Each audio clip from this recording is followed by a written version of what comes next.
Landasan pokok pengembangan kurikulum. Menurut Robert Esais tahun 1976 mengungkapkan 4 landasan pokok pengembangan kurikulum, yaitu philosophy of natural of knowledge, social and control, the individual, and learning theory.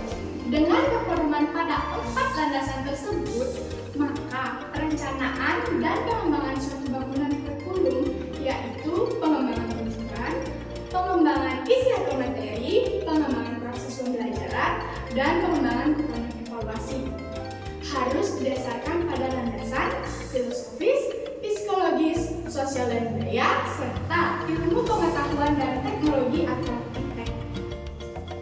Kurikulum baik pada tahap kurikulum sebagai ide, rencana, pengalaman maupun kurikulum sebagai hasil dalam pengembangannya harus mengacu atau menggunakan landasan yang kuat dan kokoh agar kurikulum tersebut dapat berfungsi serta berperan sesuai dengan tuntutan pendidikan yang ingin dihasilkan seperti tercantum dalam rumusan tujuan pendidikan nasional yang telah digariskan dalam Undang-Undang Nomor 20 Tahun 2003 tentang Sistem Pendidikan Nasional.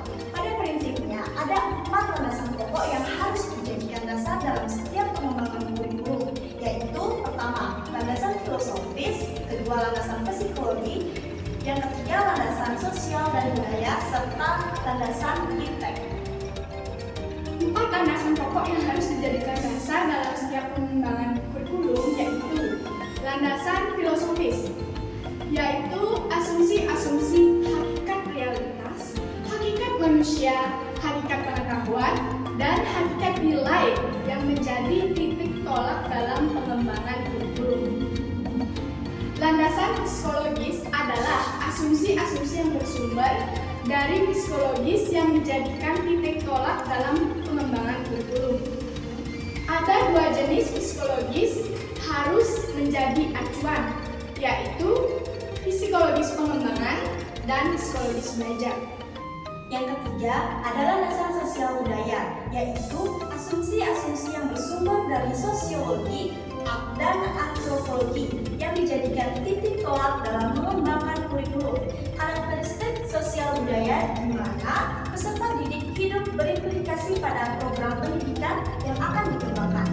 Dan yang terakhir atau yang keempat yaitu landasan ilmu pengetahuan dan teknologi atau IPTEK adalah asumsi-asumsi yang bersumber dari hasil-hasil riset atau penelitian dan aplikasi dari ilmu pengetahuan yang menjadi titik tolak dalam mengembangkan kurikulum. Pengembangan kurikulum membutuhkan sumbangan dari berbagai kajian ilmiah dan teknologi baik yang bersifat hardware maupun software, sehingga pendidikan yang dilaksanakan dapat menyesuaikan diri dengan perkembangan ilmu pengetahuan dan teknologi. Nah, landasan peranan kurikulum. Landasan dalam pengembangan kurikulum sangatlah penting karena mereka memberikan kerangka kerja yang kokoh dan rasional untuk menciptakan program pendidikan yang efektif dan relevan. Berikut beberapa alasan mengapa landasan dan pengembangan kurikulum sangat penting. Yang pertama, mengarahkan pencapaian tujuan. Kedua, kesuksesan dalam kebutuhan siswa. Yang ketiga, menjaga kualitas pendidikan, efisiensi, konsistensi. Yang keempat, akuntabilitas keterlibatan stakeholder dengan memperhatikan landasan ini.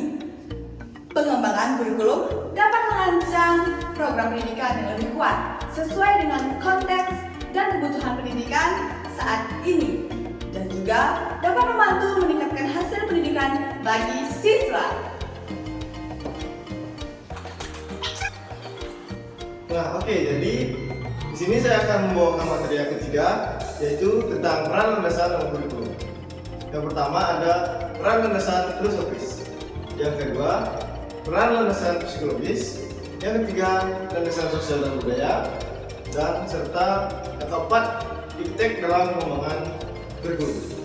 Nah, dalam pengembangan kurikulum, iptek ini sangat penting untuk merancang kurikulum yang efektif dan relevan. Saya akan menjelaskan peran masing-masing dalam landasan. Yang pertama, ada landasan filosofis. Landasan filosofis membantu mengidentifikasi dan merumuskan nilai-nilai, tujuan, dan prinsip-prinsip dasar yang mendasari kurikulum. Ini membantu dalam menentukan mengapa pendidikan dilakukan dan apa yang ingin dicapai oleh pendidikan tersebut. Landasan filosofis berkaitan dengan pandangan filosofis atau nilai-nilai dasar yang menentukan dasar pemikiran kurikulum. Ini mencakup pertanyaan tentang tujuan pendidikan, nilai-nilai yang ingin ditanamkan oleh siswa, dan pandangan tentang pembelajaran. Yang kedua, landasan psikologis. Landasan psikologis mempertimbangkan aspek perkembangan, belajar, dan motivasi siswa. Ini membantu merancang metode pembelajaran yang sesuai dengan karakteristik siswa. Landasan psikologis melibatkan pemahaman tentang bagaimana siswa belajar dan berkembang. Ini termasuk teori-teori psikologis yang mendukung perkembangan kurikulum, seperti teori perkembangan kolektif, teori motivasi, dan teori pembelajaran. Nah, yang ketiga adalah landasan sosial dan budaya, mempertimbangkan konteks sosial dan budaya di mana pendidikan berlangsung.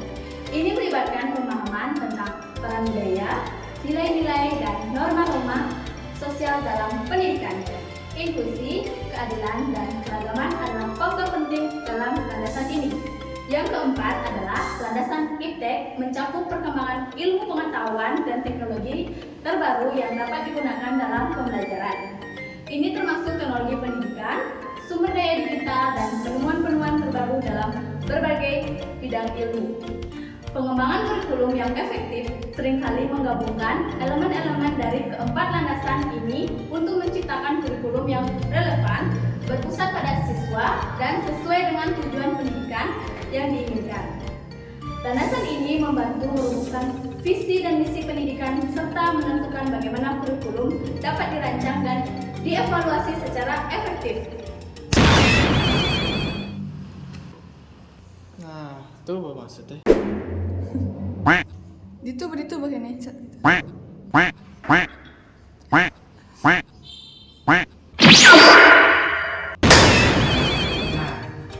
Nah, saya sekarang akan membawa kesimpulan yang telah dipaparkan oleh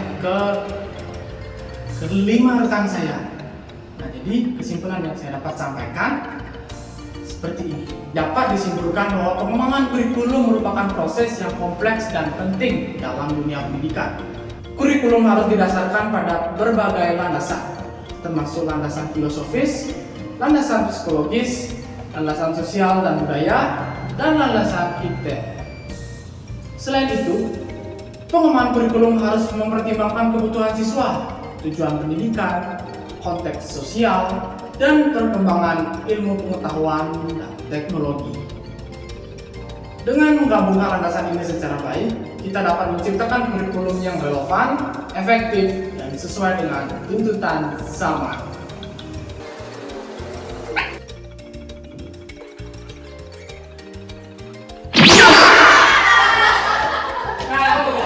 Nah, sekarang sudah sampai di penghujung acara. Sudah selesai video presentasi dari kelompok 2. Oke, saya sebagai anggota di kelompok 2, saya IGD Aditya Putra Nugraha di 2022-09-08. Saya Binyamin Minta Diana Putri dengan NIM 2022-09-019. Saya Safira Suciati dengan NIM 2022-09-015. Saya Dituduhan Yusudini Patmayuni dengan NIM 20220935. Saya Iman Dewi Adi Pradana dengan NIM 2022-09032. Dan saya Niko Mahasti Widya Sukti dengan NIM 2022-09025. Oke, bagi kalian pelajari materi ini dengan baik agar bisa ada bekal ke depannya seperti itu. Nah, sekarang kita tutup dengan para Santi. Oh,